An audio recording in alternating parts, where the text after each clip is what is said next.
જય જિનેન્દ્ર, નમસ્તે. હું આશુતોષ મનોહરભાઈ ભંભા. આ મારા વાઇફ છે ભાવિતા આશુતોષ ભંભા અને જયનીલ આશુતોષ ભંભા મારો સન ઓજમાં અભ્યાસ કરતો હતો અને નીટ 2024માં 666 માર્ક લાવીને ગવર્મેન્ટ મેડિકલ કોલેજ વડોદરામાં તેણે એડમિશન પ્રાપ્ત કરેલ છે. એ માટે હું ઓજ ટીમનો ખૂબ ખૂબ ખૂબ આભારી છું. જયનીલ આમ તો નાનપણથી જ તે ભણવામાં હોશિયાર હતો.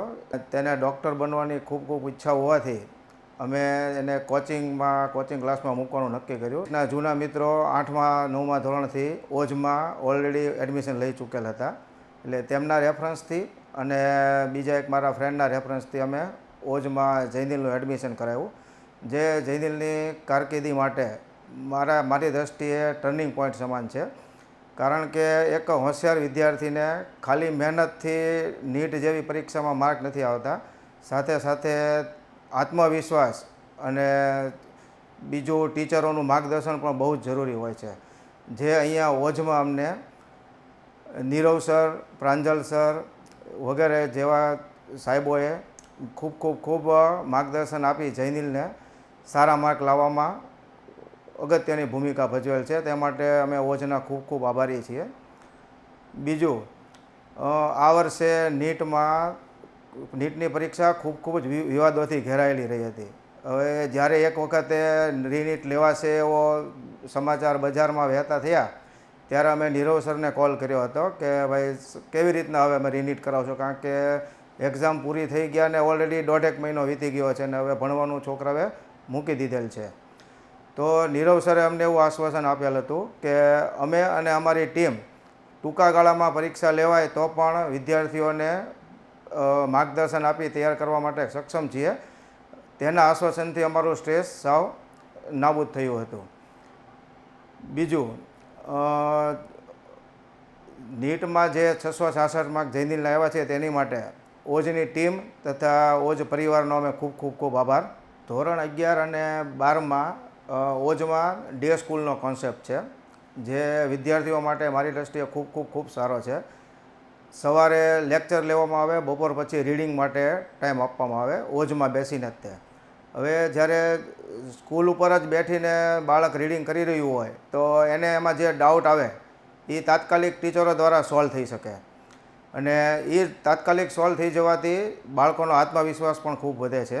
ઓજમાંથી ટેસ્ટ માટે એટલે કે બીપીટી બોર્ડ પ્રમાણે અને નીટના આયોજન માટે નીટની જે 720 માર્કની ટેસ્ટ લેવામાં આવે છે.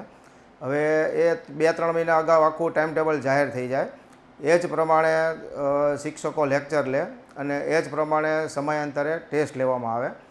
હવે એ ટેસ્ટથી વિદ્યાર્થીઓનો અત્યારે કેટલો પ્રોગ્રેસ છે એ આપણને ખબર પડે અને એ જ પ્રમાણે શિક્ષકો પ્રત્યેક સ્ટુડન્ટને ફોકસ કરી અને પ્રગતિ એટલે કે ફોકસ કરી અને આગળ જેમ બને માર્ક કેમ વધારે આવે એનું ગાઈડન્સ આપતા રહે છે. બીજું, સમયાંતરે અહીંયા શિક્ષકને અને પેરેન્ટ્સ અને ટીચર મિટિંગ કરવામાં આવતી હતી, એસેમ્બલી ટાઈપ. હવે એનાથી અમને બાળક કેટલું પ્રોગ્રેસ કરી રહ્યું છે તે ખબર પડે. ઓજમાંથી અમને એવું માર્ગદર્શન આપવામાં આવ્યું હતું નીરવ સર દ્વારા પહેલી જ એસેમ્બલીથી કે સ્ટુડન્ટે ખાલી ઓજમાંથી આપેલા મટીરિયલ અને ઓજમાંથી સજેસ્ટ કરેલી બુકો ઉપર જ તે ધ્યાન કેન્દ્રિત કરવું.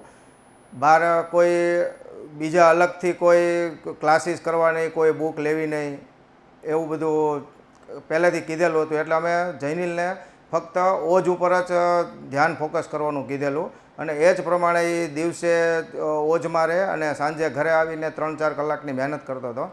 તો એનું એને ફળ મળેલ છે. વચ્ચે 1-2 વખત એવું પણ થયેલ કે જયનીલને ટેસ્ટમાં થોડાક ઓછા માર્ક હતા, તો થોડોક હતાશ થઈ ગયેલો એવું લાગતું હતું. તો અમે ઓજ ઉપર આવ્યા હતા.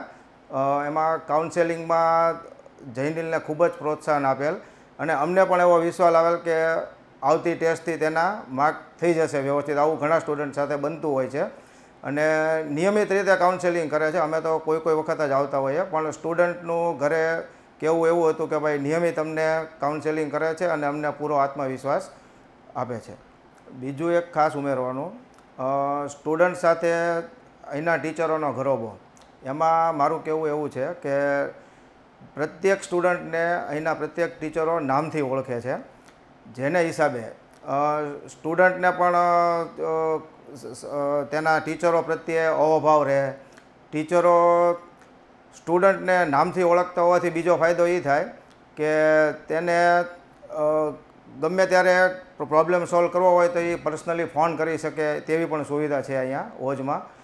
બીજું, પરીક્ષા 10માની પરીક્ષા હતી એ પહેલાં અને 12માની પરીક્ષા હતી એ પહેલાં અહીંથી ઓજમાંથી ટીચર બેસ્ટ ઓફ લક વિશ કરવા માટે ઘરે આવે છે, જે અમારા માટે નવું અને બહુ સારું પગલું અમને લાગ્યું કે તેનાથી વિદ્યાર્થીને બહુ જ આત્મવિશ્વાસ આવે છે કે ભાઈ અમારા ટીચર અમારા ઘર સુધી આવ્યા. એ પણ એક ઓજની સારી બાબત કરી શકાય. અને ઓજના લોગોમાં જ ડેડિકેશન લખેલું છે પહેલેથી કે સ્ટુડન્ટો પ્રત્યેનું ડેડિકેશન પ્રથમ દિવસથી જ હોય છે કે જે તેની પરીક્ષા સુધી કે રિઝલ્ટ સુધી ચાલુ રહે છે. સવારે ઓજમાં કોચિંગની શરૂઆત હનુમાન ચાલીસાથી કરવામાં આવે છે. હવે સવારથી જ તે ધાર્મિક વાતાવરણમાં બાળક આવી જાય એટલે એની મનોસ્થિતિ ધાર્મિક જ રહે.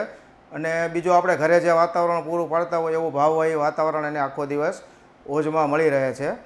અને તેનાથી નીટ જેવી અઘરી પરીક્ષા પાસ કરવા માટે પણ એને વાતાવરણ મળી રહે છે.